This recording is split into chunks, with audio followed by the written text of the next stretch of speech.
This month's Where Did the Road Go is sponsored by three awesome people. Ellison Cook, Super Inframan, and 36 Dingo. If you want to help support the show, become a Patreon at wheredidtheroadgo.com. You get extra stuff all month, shows a week early, and much, much more. And now our show. Transmission start. Welcome to Where Did the Road Go? Join us as we wander off the path and explore lost history, consciousness, the paranormal, unexplained mysteries, alternative thought, and much more. We are present on the web at wheredidtheroadgo.com. Now here is your host, Soraya.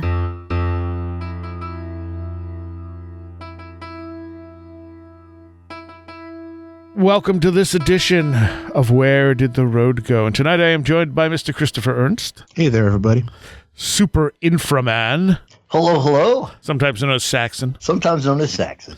And back for the first time since his original appearance on the show, AP Strange. Hey, what's up? And you were on originally with Magonia Research Group. Yep. That was probably over a year ago. I believe 2 years so. ago. Yeah, something like that. Yeah. And I've been wanting to have you back ever since, so I just never got around to reaching out to you.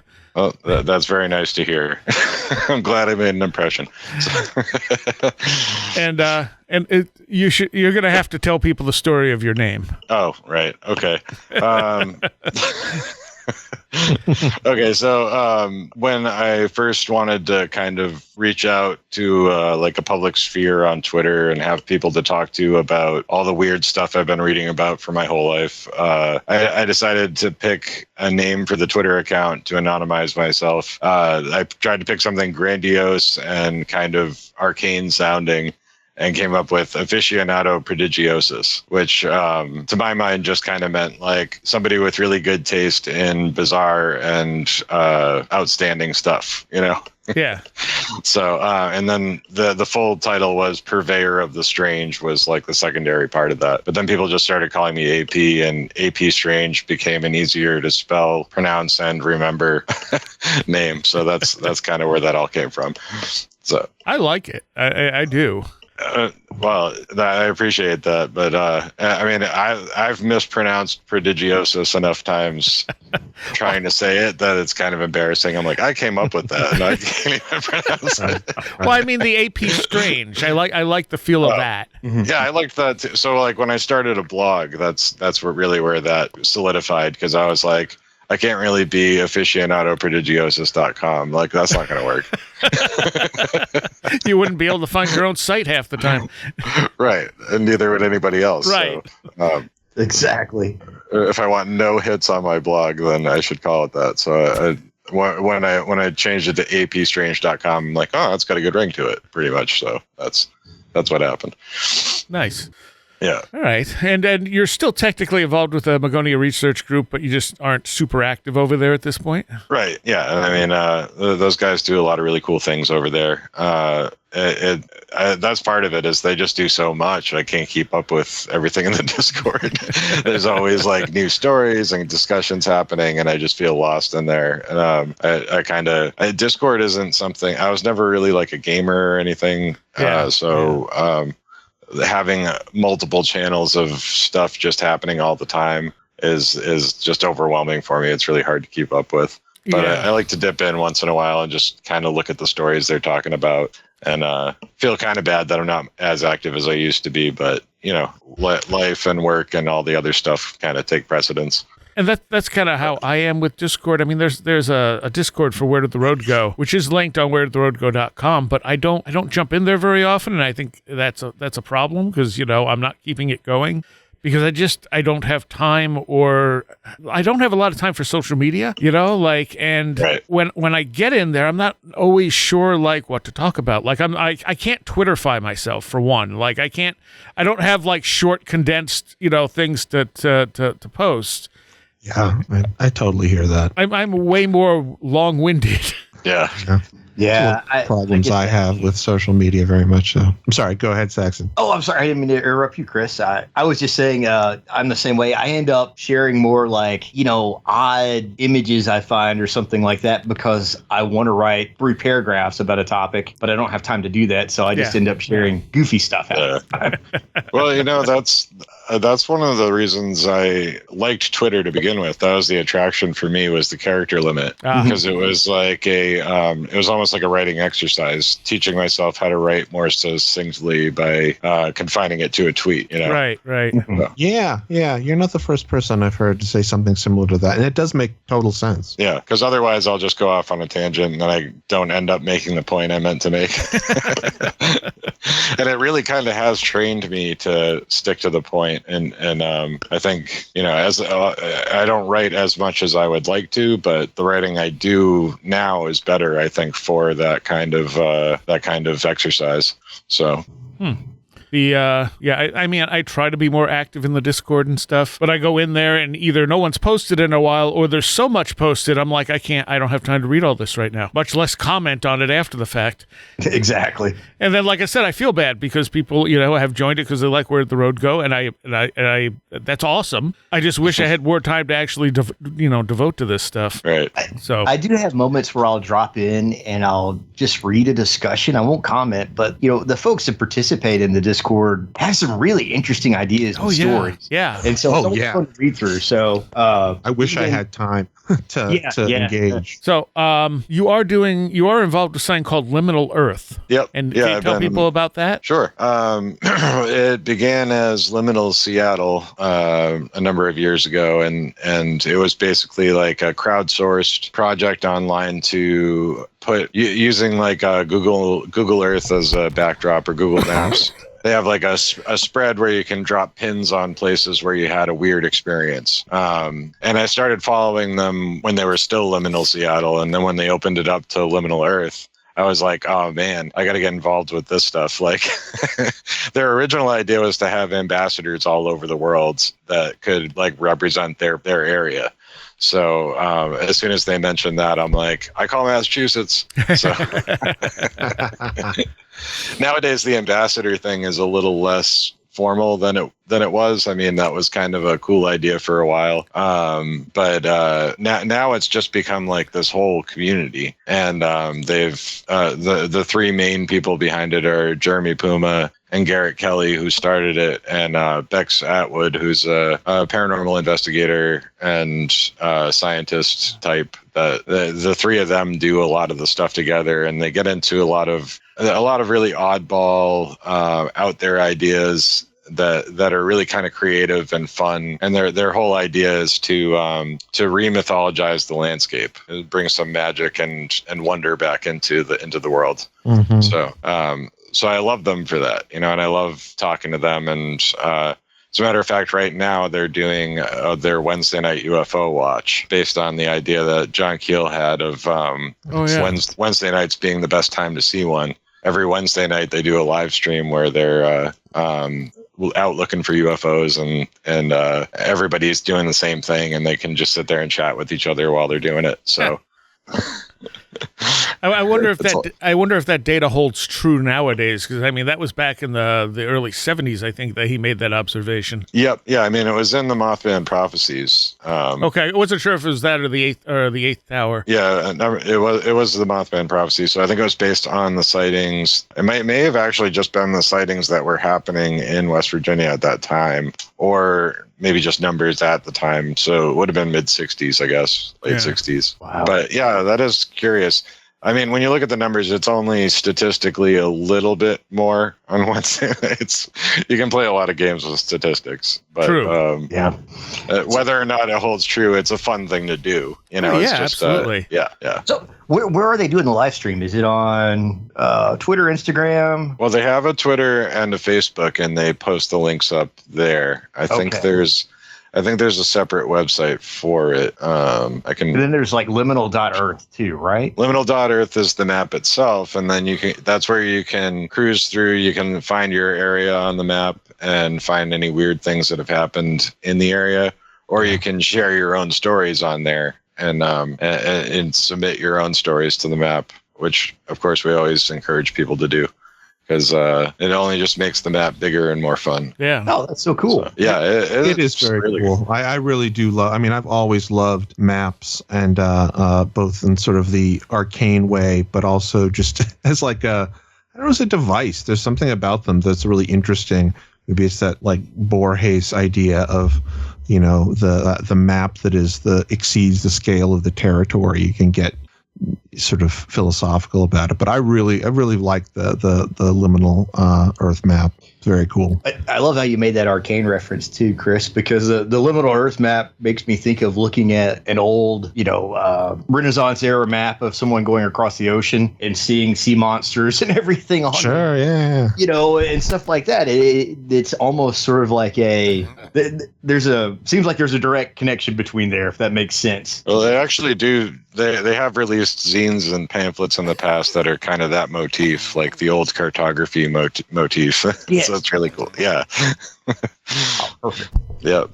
So what's the thing with the fruit? Okay. I think this all goes back to when they first started the map and were promoting it. They mentioned like you could write it like, because the stories they accept don't have to be paranormal in nature. They just have to be odd, or they had to have some kind of effect on you in some way.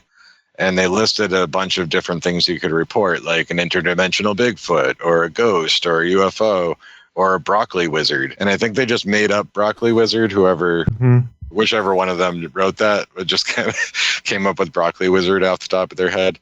But after that, they started finding reports of out of place produce. So they'd find like an orange by the side of the road or something like that, and that would become a map submission. So that became kind of a fun recurring theme. But the best example of that is an ongoing place I don't think it's in Seattle proper. I'd have to go find it now. But it's basically they keep finding a giant pile of peeled oranges, and and there's this one spot in the woods where they keep finding the a really large pile of peeled oranges, and there doesn't seem to be an explanation for it, but it's happened more than once. So I don't really know how to explain it more than that, but it's an ongoing thing that they keep investigating, keep going back there to see if there's more oranges. Yeah, that's. I think on one of the orange expeditions they found a carton of orange juice. Almost like there was a trickster kind of like poking fun at a little bit, trolling them a little bit. Yeah, Right. yeah.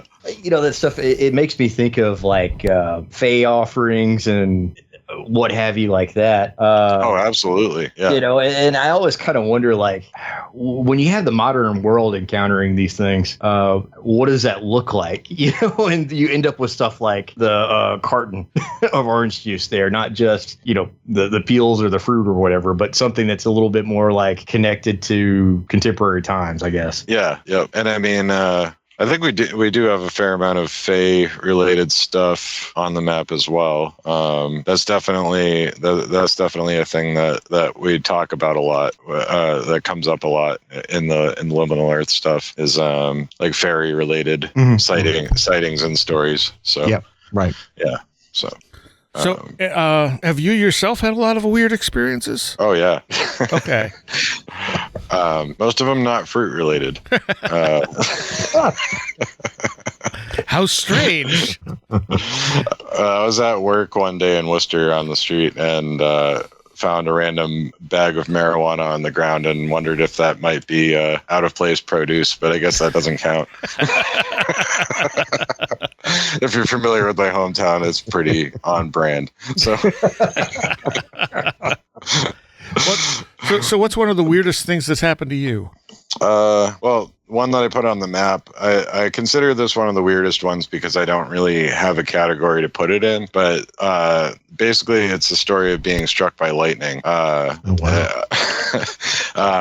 But I can't prove that that's what actually happened, but the whole thing surrounding it is I was in a band at the time, and the harmonica player in the band and I were driving down the street. And we were coming to an intersection on our way to a party at the frontman's house. And we get to this intersection. It's like a summer, late in the day, kind of afternoon, and just kind of hot and muggy out. We get to an intersection at the south end of the city, and everybody has a red light for a really long time at this intersection, and everything is dead quiet and still. And there's people around. There's people backed up at the intersection on every side, but nobody's getting really agitated. Nobody's like beeping horns, which is odd in of itself.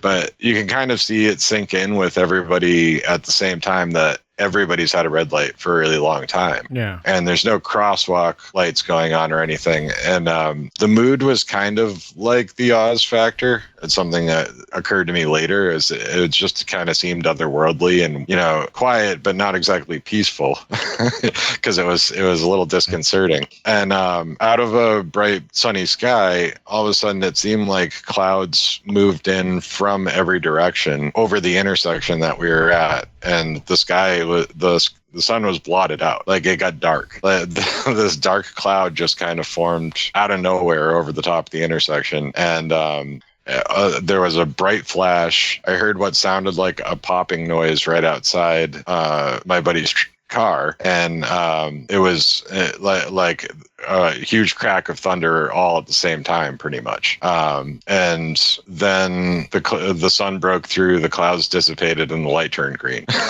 Wow. And we started driving, and each of us had, like, our hair was sticking up, like, with static. Like, our hairs were all sticking up and everything. And it was just like, did we just get hit by lightning?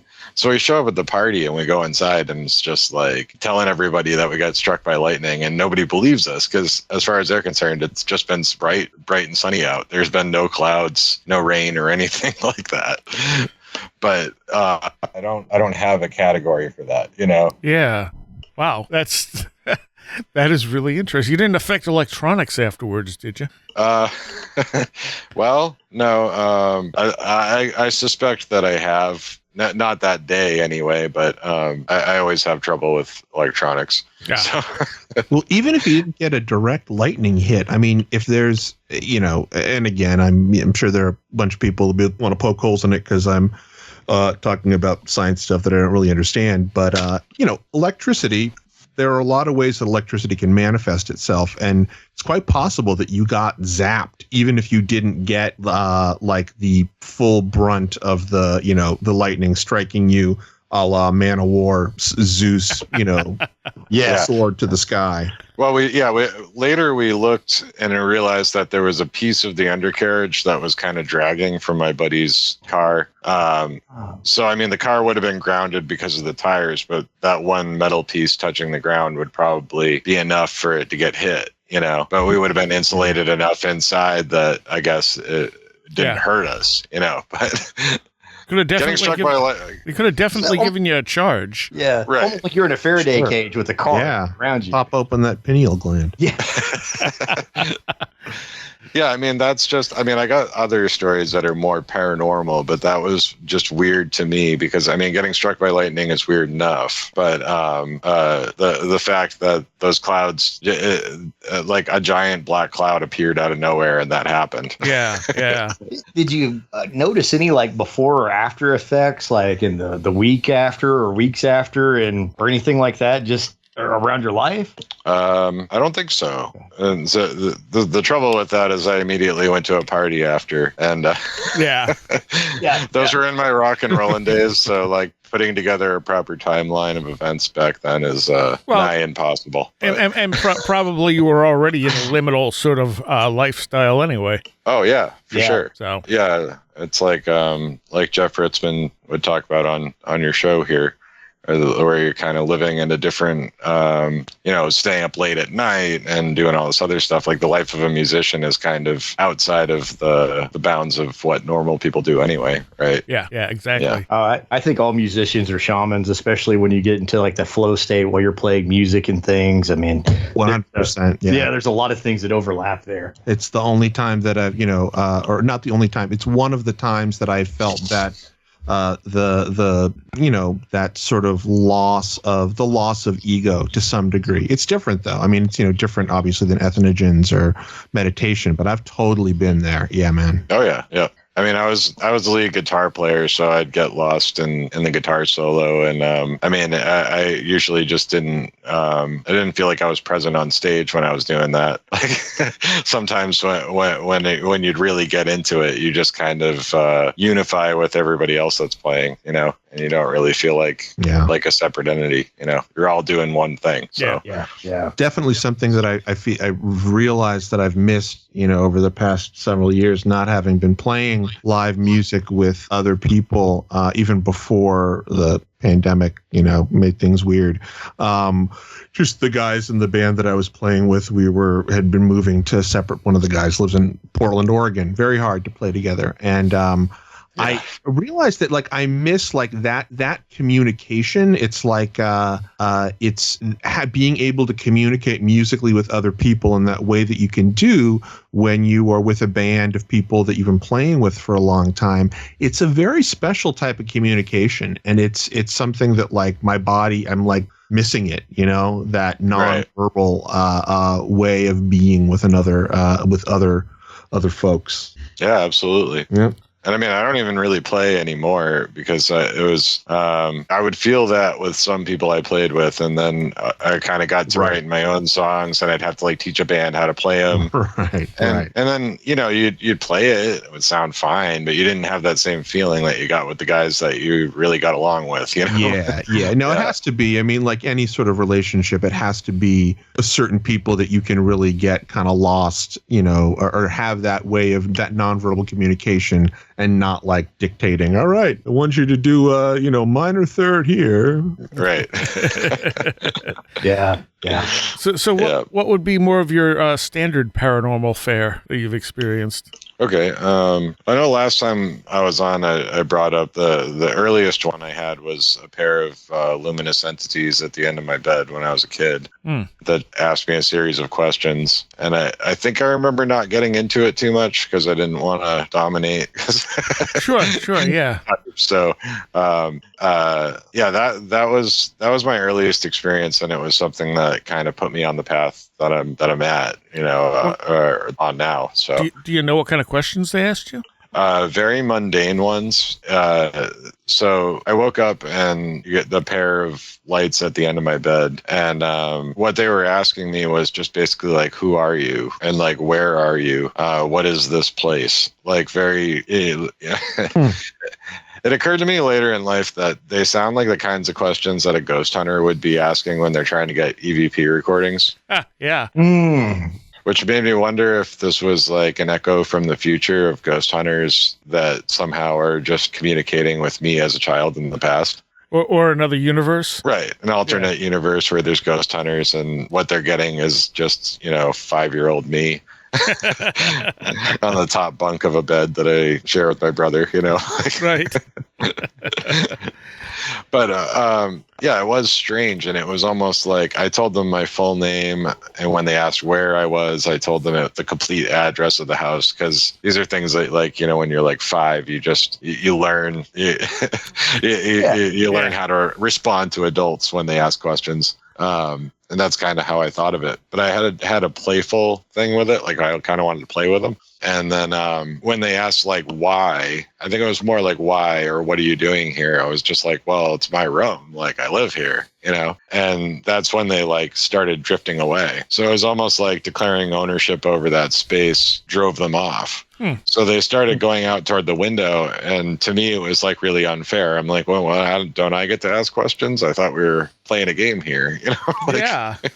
Come back. And I tried to like say something or stop them, and I got really drowsy and fell backwards onto the pillow. And this is where it gets weird, if this wasn't weird enough already. Right. Because in that instant, I could see myself hitting the pillow, and I went out the window after them. And when I the next thing I was aware of was just a bunch of party balloons, and when the balloons kind of cleared, I could see like the golden arches of a McDonald's situated in the center of the town I grew up in.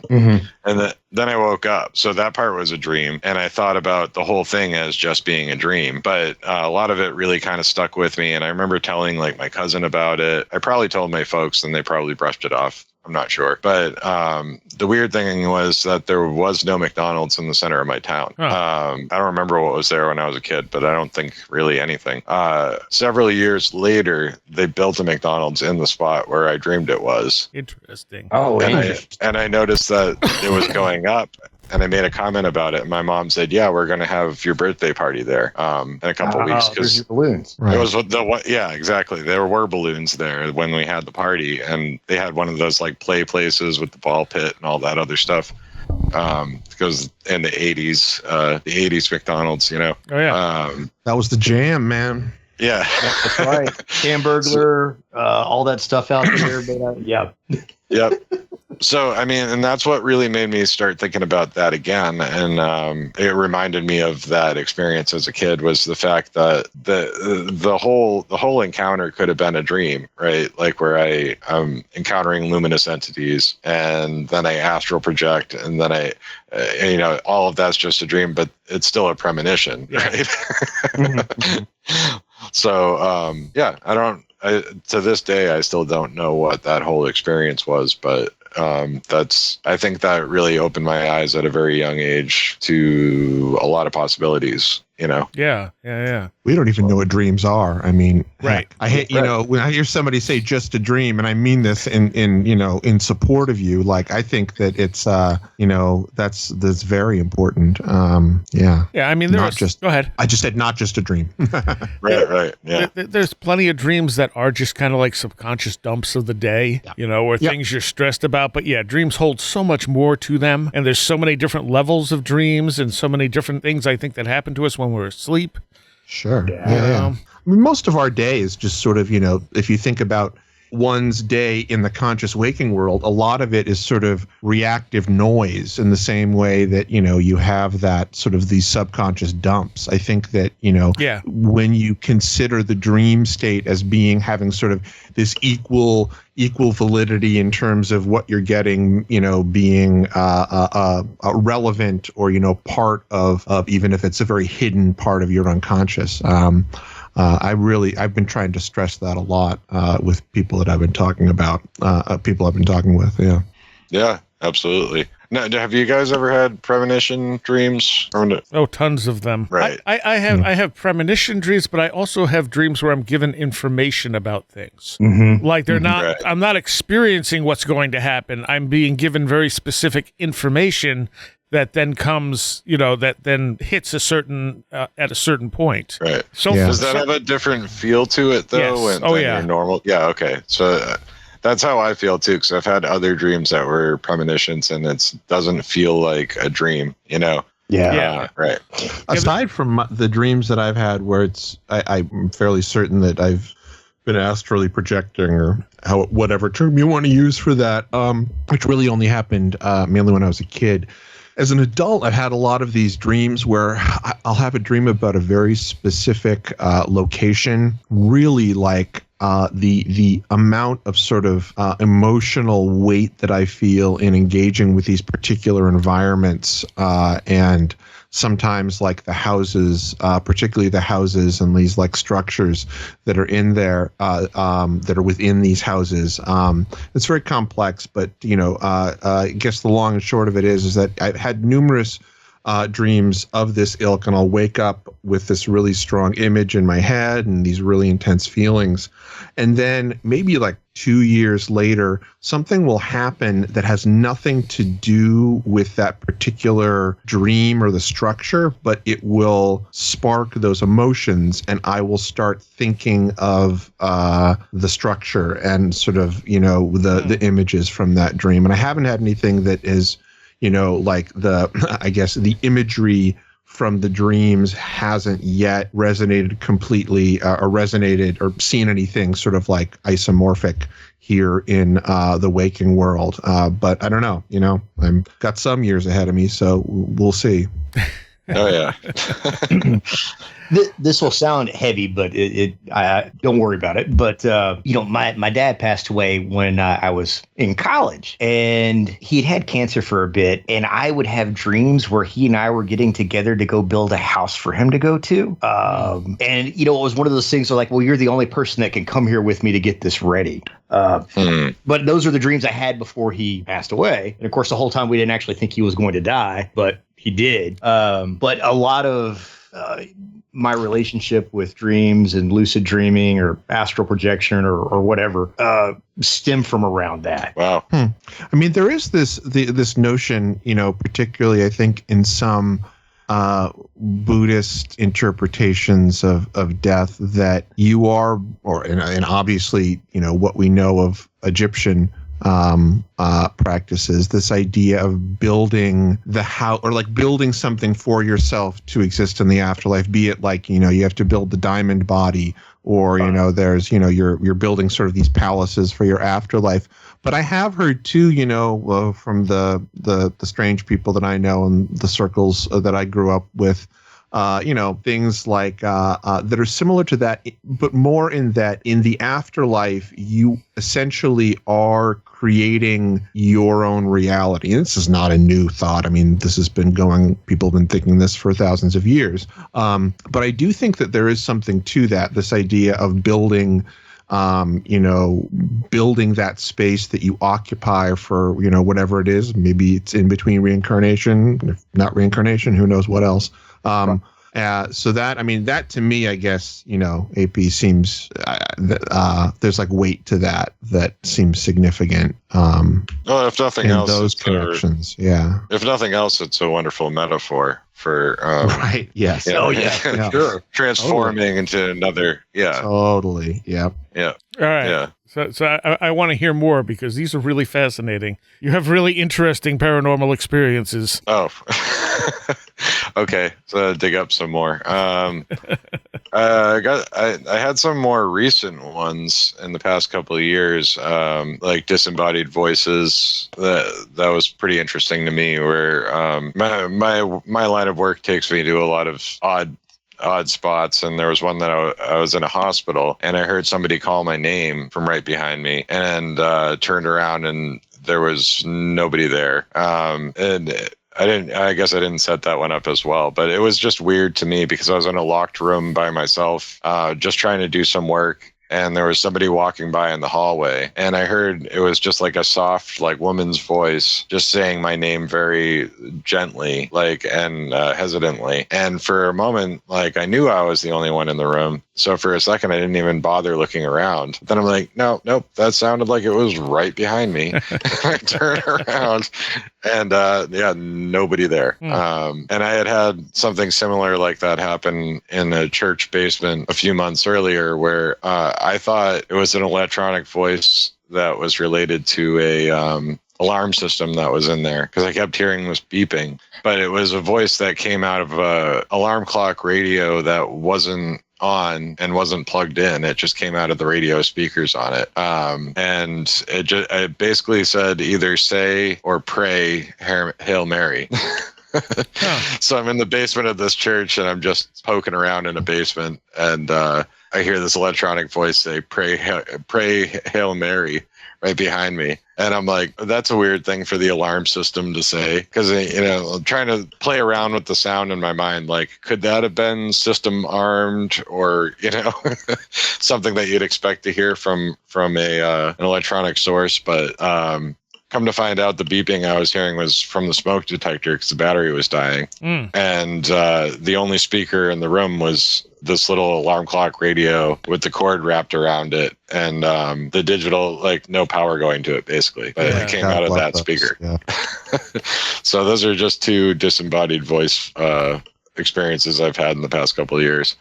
I've occasionally had weird fire alarm things, and I've talked about some of those before. The most recent one just happened a couple of days ago, though. I woke up to a beeping, and I'm like, where's that coming from? I'm like, it sounds like a fire alarm. And so I pulled up the cameras I have around the house real quick, and I looked, and I'm like, nothing looks on fire, so that's good.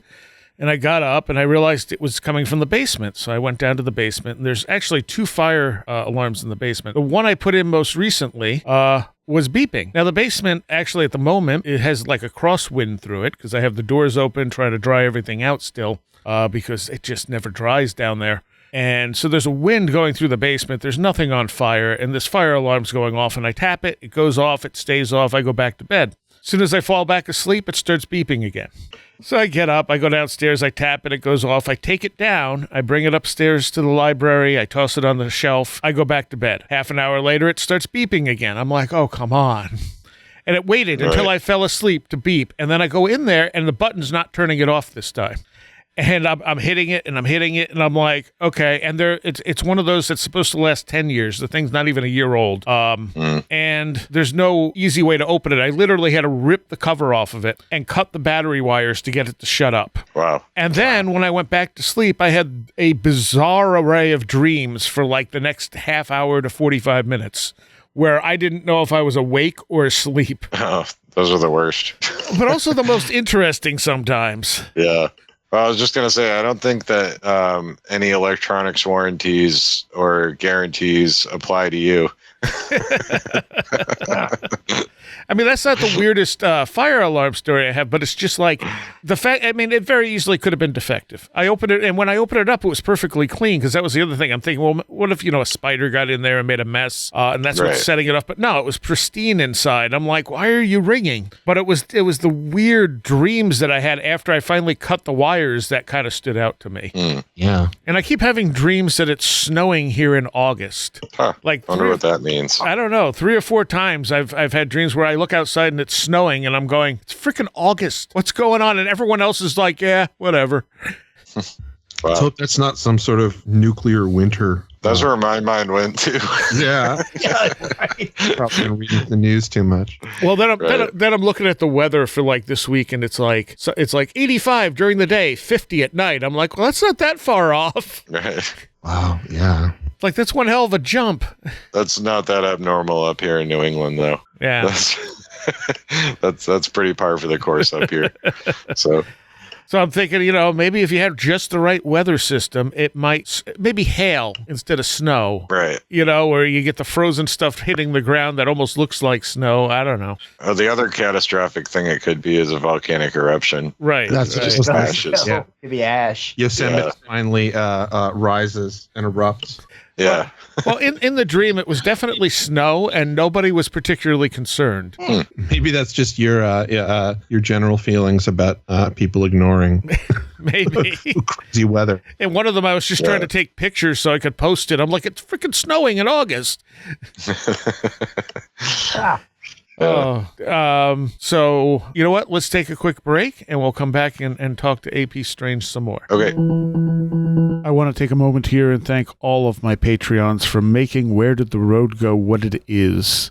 I want to give a special shout out to those of you pledging $10 or more: Chuck Shutters, Leanne Cherry, Allison Cook, Super Inframan, 36 Dingo, CJ, Tim, Andrew Nichols, Christine, a blue 2nd Gen MR2 drifting around a Japanese mountain, Patricia Giaquinta, Alex Whitcomb, American Rambler, Andrew Maines, Barbara Fisher, Beverly Williamson, Big Boy Limina, Charles Davis, Charles in Florida, Land of the Crazy and Communicable, Lauren McLean, Chris Ernst, Greg Parmenter, Crystal Ann Compton, Diane B., Edu Camahort, MTK, Eric Citron, Eric Todd, Jim Pyre, Joanna Rojas, John Bracken, Carla Mahoney, Ann Wittowski, Kevin Schreck, Cool Kitty, Kristen L., Laser Printer Jam, Lynn's Jackson K., Luke Osborne, MJ Armstrong, Jim and Sophie, Mark Brady, Matt in Delaware, Patricia W., Paul Jeffries, Ray Benedetto, Riker and Stark, Roger Gonzalez, Ron Dupre, Sam Chiron, Tactical Therapist, Taylor Bell, Thunderboy, Tyler Glimstead, Vincent Treewell, Walker, Will Gebhard, Will Powell, Ren Collier, Stephen D., and Amber Hall. Thank you all. All right, so we are back on this edition of Where Did the Road Go with Chris Ernst, Super Inframan, and AP Strange. And I'm still going to hit you for more stories here, AP. Okay. More stories I can manage. Okay. Let's see. How about Poltergeist Activity? Oh yeah. I know you're no stranger to that, right? No, not even slightly. What about the rest of you guys? Not me specific. I'm sorry. Go ahead, Joe. Oh, no. Go ahead, Chris. You go first, sir. Yeah. Not specifically, but it was one of the big things that I was really into when I was a kid. So I read a lot about. Yeah. Anyway, that was it. Oh, interesting. Yeah, I read a lot about them because I was experiencing this stuff. Yeah. As a kid. So, because I used to think about it like I grew up in a haunted house, but the poltergeist phenomena is so wide and varied. There's a lot of different ways it can manifest, and it seemed like it would follow me around, and it followed me even into adulthood to some degree. So it's one of those topics that it's just like it happened often enough that it's really hard to summarize briefly. But it was a lot of your basic moving stuff moving around. The largest piece that moved was like a nightstand next to the bed. Kind of. I left my bedroom and my cousin was right behind me. I turned around to say something to her, and the nightstand that had been next to the bed was perpendicular to the ground and levitating about 2.5 feet off the ground. Oh, wow. And when I turned and looked at her to say something, I saw that, and then it dropped. It just slammed onto the ground. But it was like in the space of time it took her to cross the threshold from a door, turned perpendicular and floated upward, and then dropped. That was probably the most dramatic because that thing was heavy, Yeah. How old were you when this was going on, AP? That I was probably 13 or so. Okay. My cousins would be over the house every day after school. Mhm. So yeah, we were probably like middle school, high school, like middle school going into high school age, maybe freshman in high school. Okay. Okay. But no older than that. But yeah, and then of course my mom come running up the stairs and yell at us for knocking stuff over. So I got in a lot of trouble as a kid for stuff that the poltergeist did. Yeah. Do you remember what you were doing with your sister right before that one significant event occurred? Oh, well, my cousin, but yeah. Sorry. No, I mean, we just hung out all the time, like I said, I had like 3 cousins that would be over after school every day, and my brother. So my mom had her hands full anyway, but no, we were just hanging out in the room, and then we were going to go outside and hang out outside. So, I mean, that was kind of... Yeah, I didn't know if it was like you guys just had a fight or something like that. No, we were goofing off and laughing when it happened. Like I was... All right. Whatever I was about to say was a joke. Like I was turning around to continue the goofing off. We were laughing about something. Yeah. Interesting. Okay. We used to just sit in the room and listen to music all the time and then go outside and hang out outside. Yeah. Yeah. So. And go ahead. I was just gonna say I like the juxtaposition of that of you guys goofing off and having that experience because go ahead. Now that you point it out, though, it's kind of funny because it seemed like that was the way it always happened. We'd be laughing and having a good time, and then something would interrupt it. Like I don't know, maybe the maybe we were annoying whatever that entity was, Yeah. Well, do you think it was coming from you, or do you think it was something else? Over the years, I started thinking it came from me. I started thinking of it in terms of recurrent spontaneous combustion, psychokinesis. Yeah. Because when I was probably at the lowest point in my life after I dropped out of college and was working at a convenience store, stuff would happen at the convenience store all the time, and I'd be the only one in there.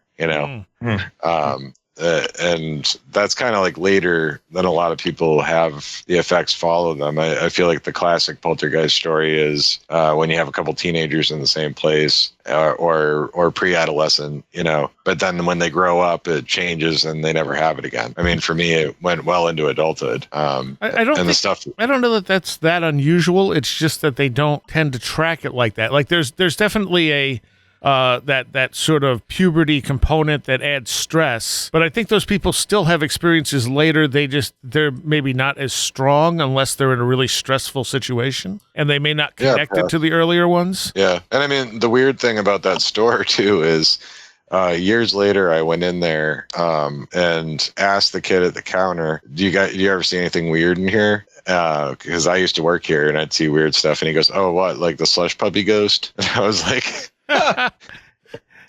like, okay, all right. So you see it too. Because I used to sit at the counter reading a book because I worked at night, and it was a small town and nobody would come in late at night. Be reading a book at the counter, and then I'd hear like plunk, plunk, plunk, plunk, and look up, and the coffee cups that were stacked on top of each other in a sleeve were like lifting off one by one and floating over and landing topside down on the floor. Huh. And I'm just like, like it was always just kind of annoying to me. It's like, oh, now I got to pick up these cups and throw them away. But but I guess this kid had seen the same thing with the slushy machine. So Interesting. So who knows? Really, every time you think you got stuff figured out, there's a new wrinkle. You know, Maybe you left a piece of yourself there. could have been. Yeah, for sure. My favorite instance of it happening at work, I worked in a cafe and was telling some of these stories to the other barista on shift while we were closing up. And he heard me out and listened to all the stories, but then he was like, he's like, it's not that I don't believe you, and I'm not trying to call you a liar or anything, but I just don't believe any of that stuff is possible. So like there had to be an explanation, there has to be a rational explanation. And I said, yeah, maybe you're right. So I'd take the mop bucket and go off to mop the bathroom, and all of a sudden I hear like a huge clattering noise out in the dining area. Like he just dropped a bunch of stuff, and he's screaming, and I hear him just saying over and over again very loudly, "I did not do that." I come out there, and we had a stereo behind the cafe counter with stacks and stacks of CDs that we could choose from to put on music for people in the cafe. And all of these CD jewel cases and CDs were all over the cafe. Like they had just shot out all at the same time from that shelf and went all over the place. And he's standing there with his jaw dropped. And I said, well, there has to be a rational explanation for this. That's awesome. And how did he feel about it after the fact? Did he just never mention it again? Well, as I recall, he got very, very stoned that night, and I think he erased it. But yeah, that was one of those like really great like vindication paranormal moments that you only dream of, where you're just like, yeah. That's awesome. Have you ever had any like cryptid experiences? Man, everybody asks me that, and I really wish I did. I really wish I did.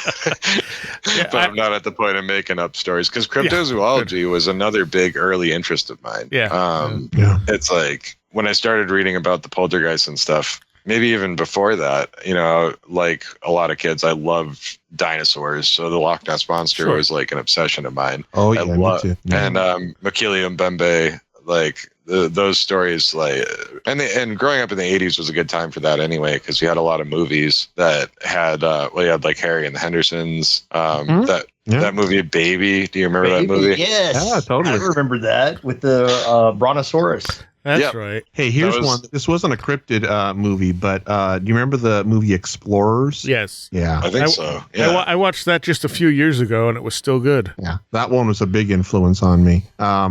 Do you guys don't remember? It's I want to say it was Robert Zemeckis or something like that.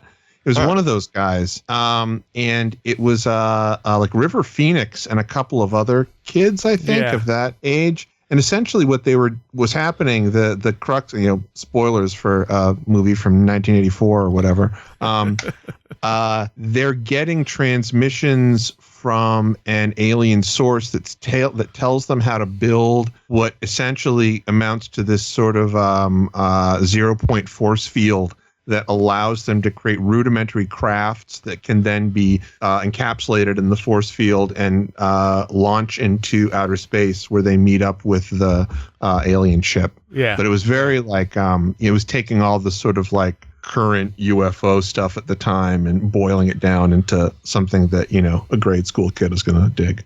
Now, was that the one that had the really weird aliens at the end? Yeah, who ended up being like kids who had stolen their dad's spaceship. Yes, the ending was kind of a disappointment. Yeah.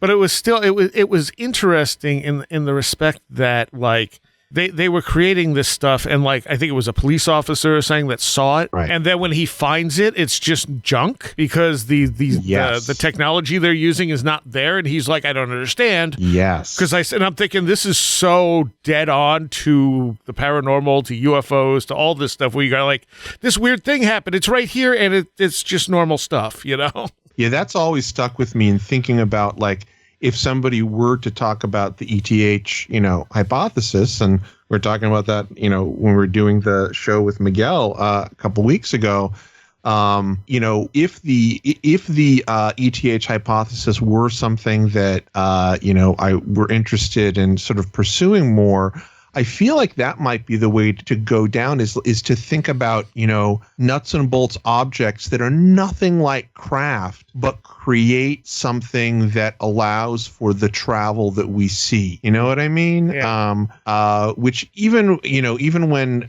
people are getting down to nuts and bolts stuff, it's still talking about it in terms of like the kinds of aircrafts that we have. So, something that is like a drone, these things that are these all encapsulated, like, egg pods that zoom around, and not like, I don't know, a weird bar and then some stone wrapped in wire. But if you put them together the right way, they create a force field around you. You can zoom around, Yeah. Yeah.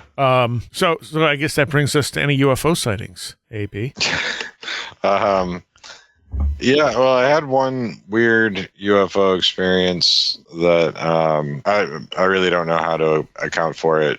It's kind of like a light in the sky sort of thing that doesn't sound all that impressive. It wouldn't sound that impressive to me if somebody told me about it, but it was just a weird thing. It was kind of in an area that some people refer to as Monsterland, I guess. Monsterland. Yeah, it's the Leominster State Forest. There's this guy Ronnie LeBlanc, who I think he's on one of the Bigfoot shows. It might be Expedition Bigfoot, but he's from the Leominster area.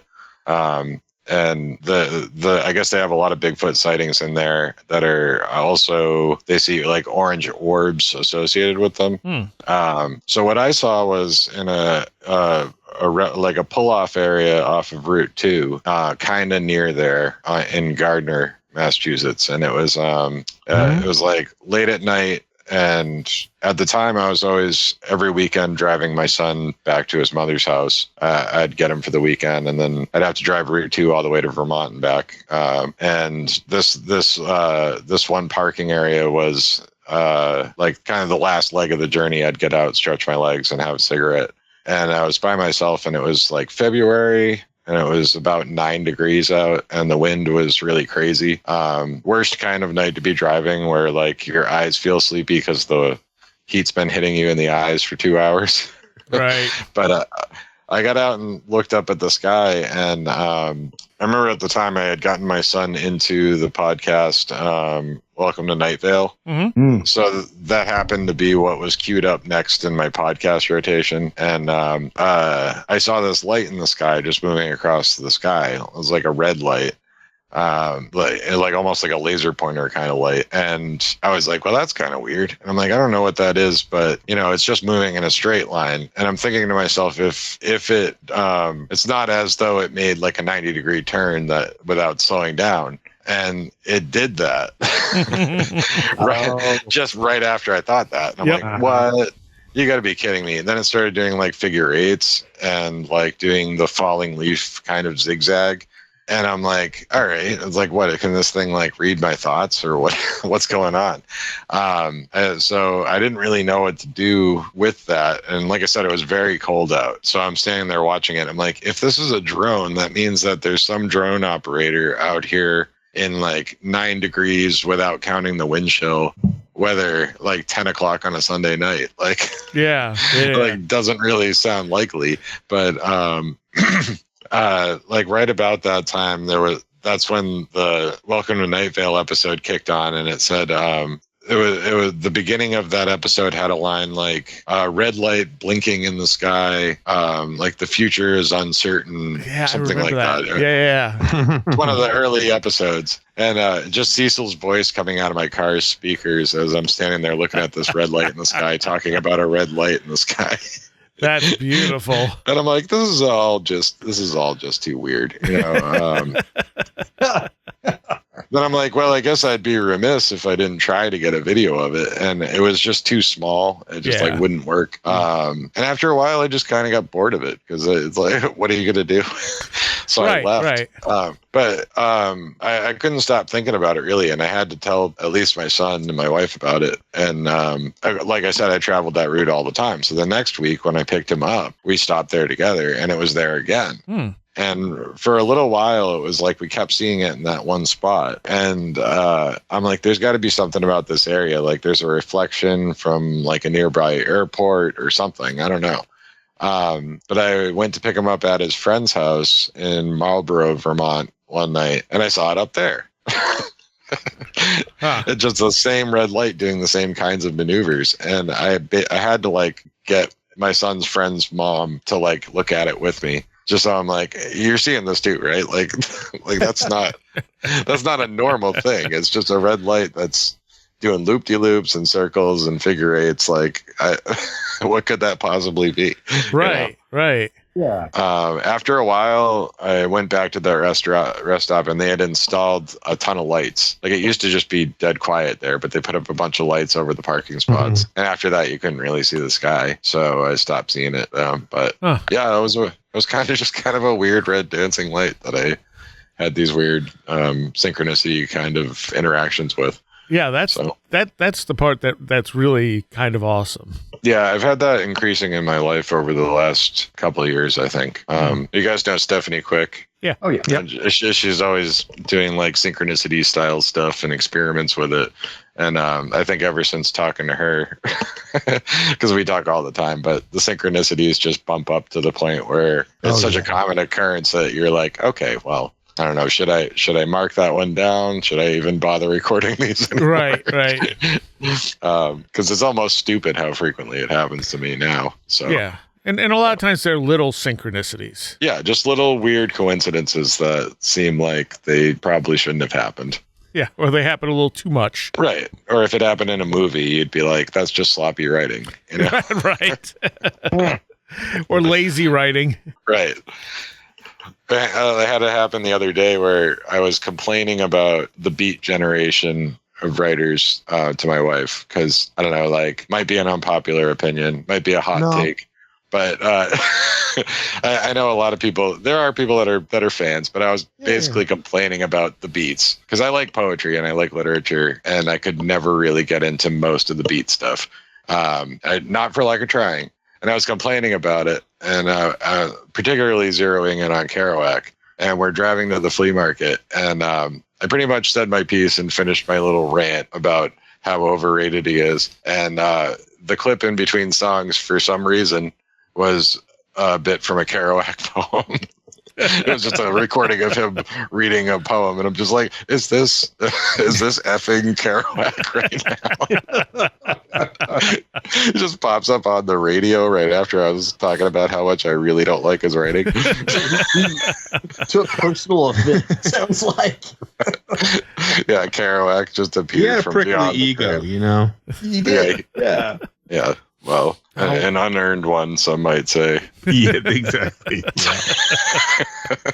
And of course, when you look at all this stuff, it's like we're just navigating through this field of like things, like all this different stuff we're interacting with, and we don't know we're interacting with. Like some of it coming from us, some of it coming from outside of us, and it just kind of gels together in this picture where, like, it's just weird to us because we don't know where it's coming from. And two things can look similar and be coming from different places. Yeah. You know, like I think that's a healthy way. I was going to say the light in the sky, you know, I mean, that alone, you could say, oh, that's a UFO. Someone might say it's an extraterrestrial, but you have the fact that it's interacting with how you're thinking, and then the synchronicity of Cecil mentioning the light in the sky on Night Vale at the same time. Right. And it seems like more of a personal sort of interaction with something.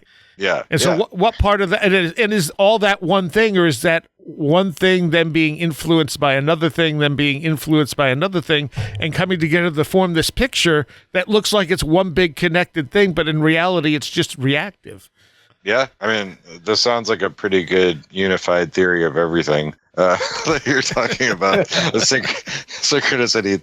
I think it's a healthy way of looking at it, though, is that we're just moving through an information field that happens to also be phenomenal reality as we know it. Yeah. That also happens to be stuff happening on different levels. Right. And like things rhyme and things bounce off each other and things react to each other. And I think basically, if you're out looking for synchronicities, you're probably going to start finding them, but they're really mostly going to be significant to you. Yeah. And it takes so much explanation to parse out why it's significant to somebody else that by the time you're done, you sound like a crazy person. Or they're not even necessarily significant to you, other than the fact that they're synchronicities. Right. Yeah, but I mean, I think like the way you explained it, I think is a very healthy way to approach it, because if you start to really think about the world that way and notice these trends and not get too excited about it, not go reaching for analogous things or similar things, or, you know, like, oh, that thing over there could maybe be part of this.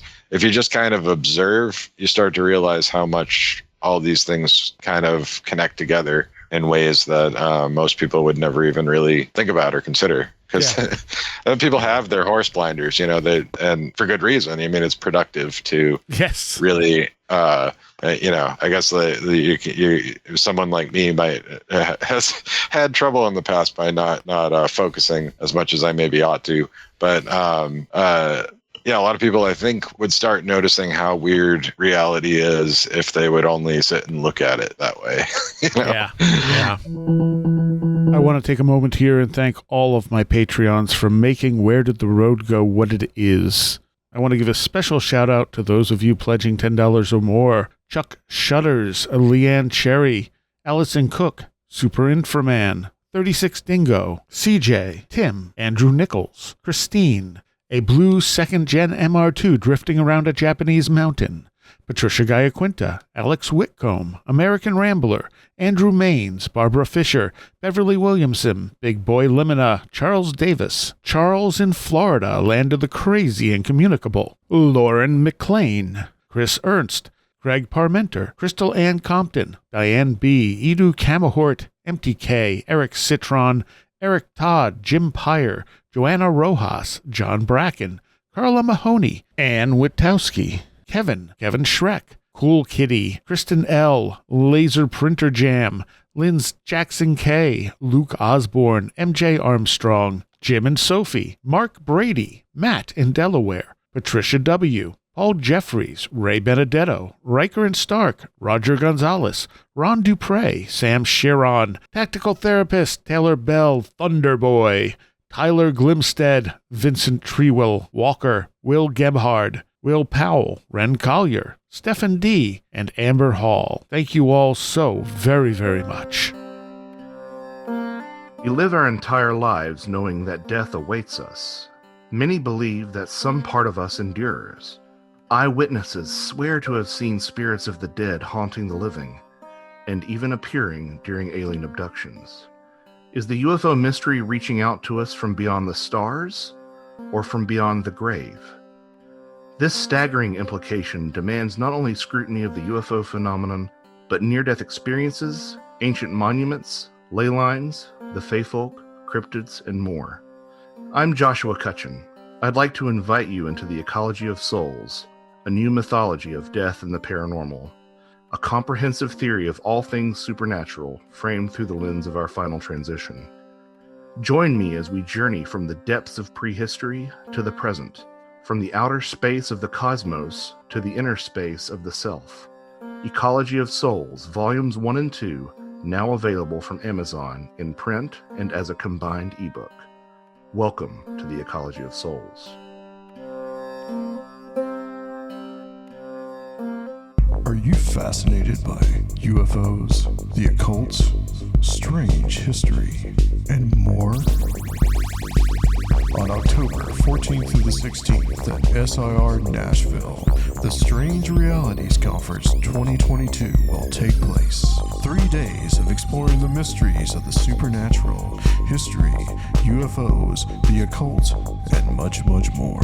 Featuring presentations by Steve Berg, Micah Hanks, John Tinney, Adam Gorightly, Tim Banal, Christopher Ernst, Samantha Engel, Recluse, Nathan Isaac, Melody Blackthorn, Dr. Future, Soraya Askath, Timothy Ritter, Aaron Goulias, Delaney Bowers, Olaf Phillips, and David Metcalf. With workshops by Kiki Dombrowski, Ren Collier, and Michael Hughes. Come join us in Nashville or online. Tickets are available at strangerealitiesconference.com. Find out what everyone is talking about.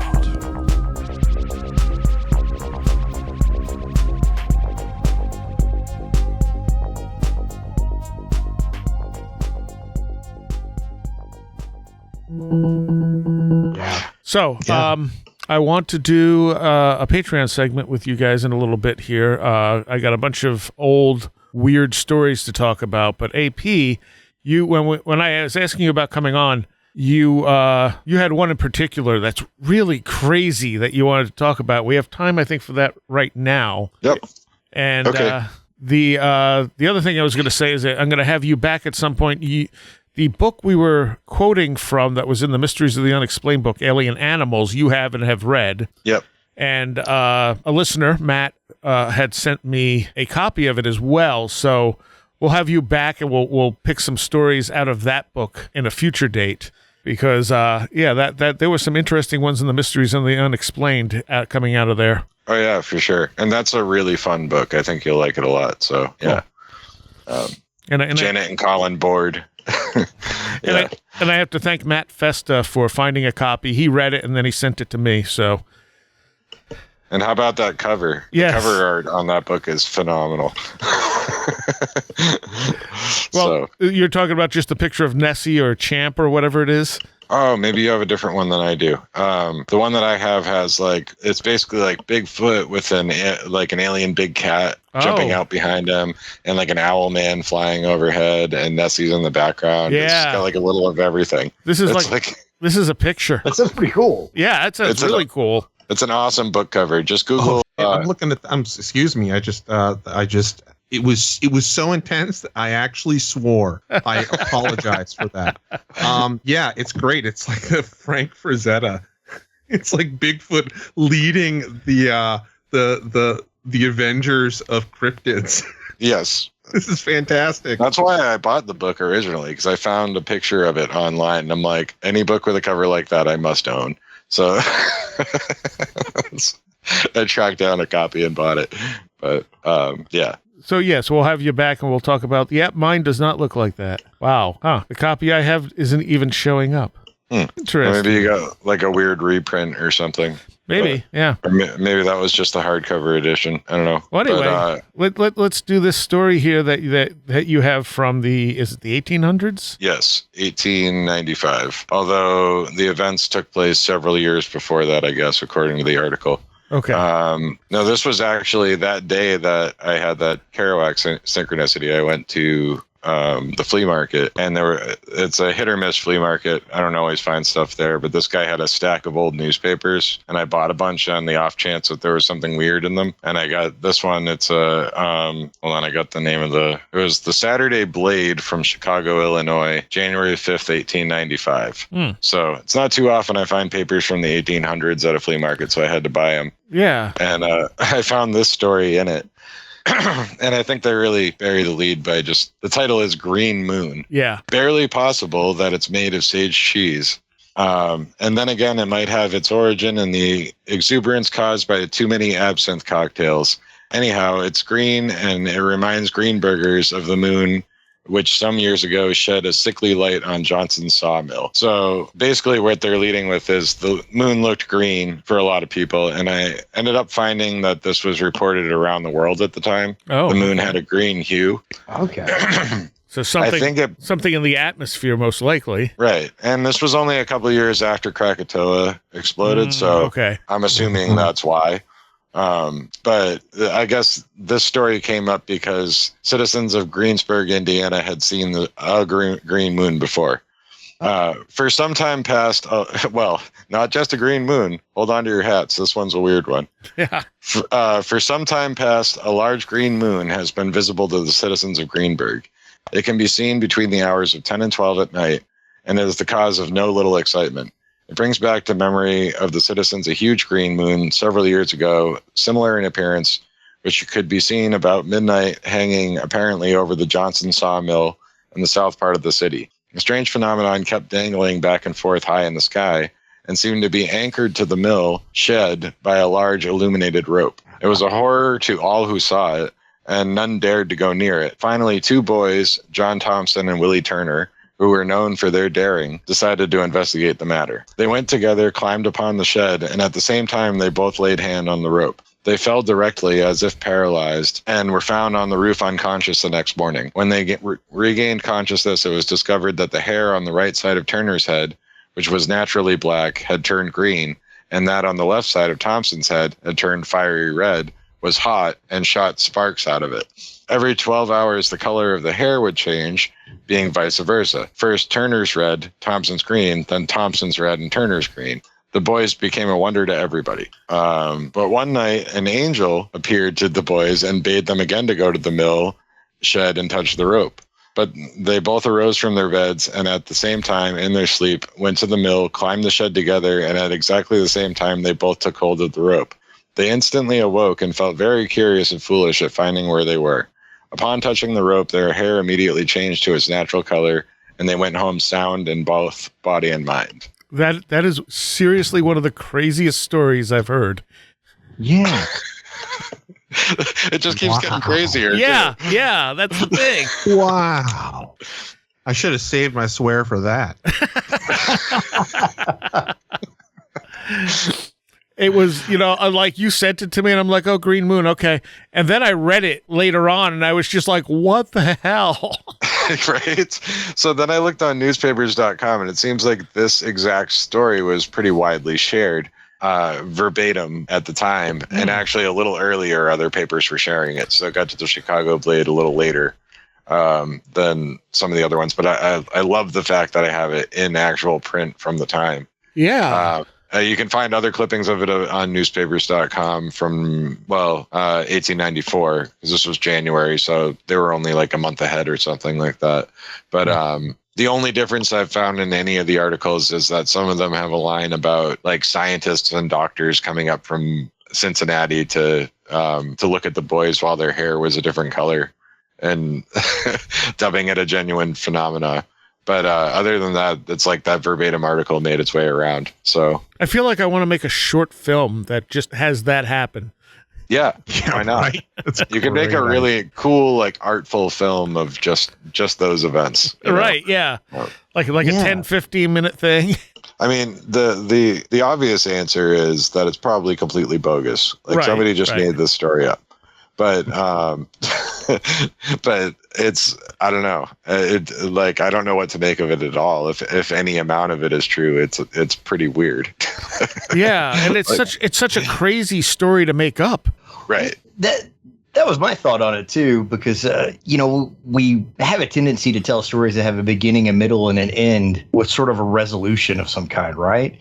And I suppose the angel sending them back has some sort of resolution to it, but it's just so like out left of place. Field, like okay. Yeah, it goes off the deep end and then just keeps going deeper. Yeah. Exactly. I don't know, absolutely wild and way better than I could have ever hoped to find in just like a flea market newspaper. Right. So wow, that's the kind of gold I'm always digging for and often come up short. So even if it's not a true story, it's a great story. Yeah, it's awesome. Like red hair that sparks fly out of. Yeah. On one side of the guy's head. And I keep thinking, go ahead, Sarah. I was going to say, even if it's made up, like you're saying, some parts of it may not have been, and they may have just, the story may have gotten added to over time. Yeah, and I mean, as far as the angel goes, it seems implied that they both simultaneously dreamt an angel. Yeah. You know, because they wake up when they're on the shed roof. But Yeah, right. but adding an angel into the mix is just like, yeah, I don't know what to make of any of that. I really don't. And then the angel came along and fixed everything. It's like, oh, okay, thanks. There's so many questions. Yeah. Like every part of that story just raises further questions. Agreed. Yeah. Damn. That's a weird one. All right. So we will do a Patreon segment because I have a few not quite as weird as that, but some weird stories we can talk about from back in the, couple centuries back in the 1800s. Doesn't seem like the 1800s was a couple centuries back, but it was. Yeah. So, we will do that. And where can people find you, AP? Oh, I'm easy enough to find on Twitter. My handle is the handle on there is related to my old name, so it's @aprodigiosis. But if you just search AP Strange, I'll pop up. And then the blog is apstrange.com. And those are basically the two things I do. So you can follow Liminal Earth. I found their Wednesday night UFO thing. I think you just go to like woofo.com, maybe. I looked it up. But yeah, liminal.earth is the website where you can do all that stuff. And I co-host a podcast lately called The Eternal Void, but with jazz, with my good friend Shell. And she and I have been releasing like one or two a month. You can look that up on any podcast player. And what does that consist of? It's about interview-based podcast. So we have guests on. Most recent one is Amy Blackthorne in her book about magic protection, like psychic self-defense, that kind of thing. Okay. It's really cool. And we had the one before that, we had Steph Quick and Professor Wham on to talk about egregores. So Very nice. Yeah. a lot of good episodes up there for your perusal. Nice. Okay. And people, Chris, people can find you where? Either here or at brightrectangle.com. All right. And Super Inframan can be found here. Yep. That or answering my super alert signal somewhere. Right. Yes. All right. Thank you all. All right. Thanks, Jeff. There is a Patreon segment for this show where we cover some old newspaper articles. Yeah, some very weird ones. Not quite as weird as the one that AP Strange read in this part, but strange and interesting nonetheless. And if you want to become a patron, it's only $3 a month. It's been $3 a month since I started. I have no intention of raising that price, like everything else keeps going up. But it's $3 a month. It helps out the show immensely. I thank all of my patrons because you're the ones that help me keep this thing going. You get shows a week early. You get extra content for almost every show, and you get some bonus stuff and special little gifts in between as well. Also on the website, there is merchandise. There are shirts and two designs from Jeff Ritzman, the late Jeff Ritzman, and two designs from Tim Renner are all available on all kinds of stuff, from shirts to mugs to posters, whatever. Just go to wheredidtheroadgo.com and click on the store link or merch link, whichever one it is. It'll be obvious in the menu. You can also check out shows all the way back to the very beginning. The very first show back in 2013, they're all up there on the website, available for download or streaming. If you have any weird stories you want to contribute to our listener stories, drop them to stories@wheredidtheroadgo.com. We will be doing a listener story show soon where we discuss listener stories. If you have experiences that you'd like to come on and talk about, same thing, stories@wheredidtheroadgo.com. If you're in a band or you make music and you want to submit stuff for me to use at the end of the show, that's contact@wheredidtheroadgo.com, which is the general email to contact me at. All our social media links are also at wheredidtheroadgo.com. And please give us a great rating or review on your favorite podcatcher or whatever. Spread the word if you like the show. And thank you, everyone. I'll see you next time. You have been listening to Where Did the Road Go? This show is made possible in part from our Patreons, and we thank you and everyone listening for helping us continue this exploration of the strange. You can always find everything Where Did the Road Go related at www.wheredidtheroadgo.com. And thank you so much for your support.